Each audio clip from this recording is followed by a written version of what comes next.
mbokk yi on s'est beaucoup battu pour un projet te projet boobu mooy sauver le Sénégal ay at juróom-ñeenti at ñuy xeex joxuñu nit xaalis.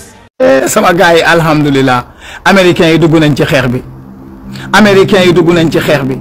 lii nag mooy guerre day saf mondial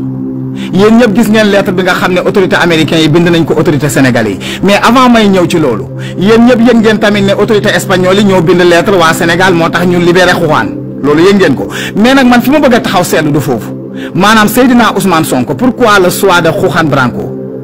loolu taxaw seetlu la benn jàngat la lu tax mu dem ba France moom mu coppati fa xuuxaan maanaam choix bi lan la Seydina defoo mauvais choix de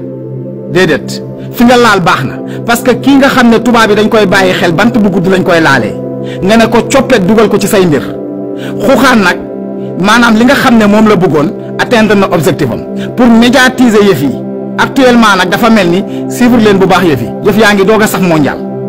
ñëpp a ngi jóg ñëpp a ngi wax tout le monde parle de Juan te xuuxaan bu ñibbee nee na yi ñuy safoo di seetaan les talibé Sonko TV dalati leen nag jàmm ñu résbén leen Juan Branco nag ginnaaw nag ba nu ko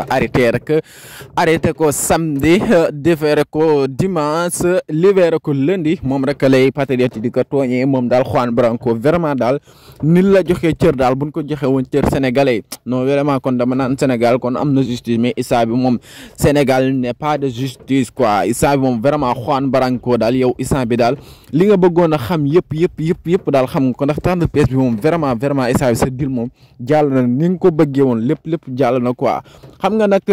am ñoo xam boo xeexee ñoom da nga leen a gën a muus te gën leen a daal noonu la leen Juan Branco di ndax boo xeexee koo xam seen dafa am doole nag fenn rek nga ko mën a gañee mooy xel Juan nag foofu la ko jaaree barga Juan.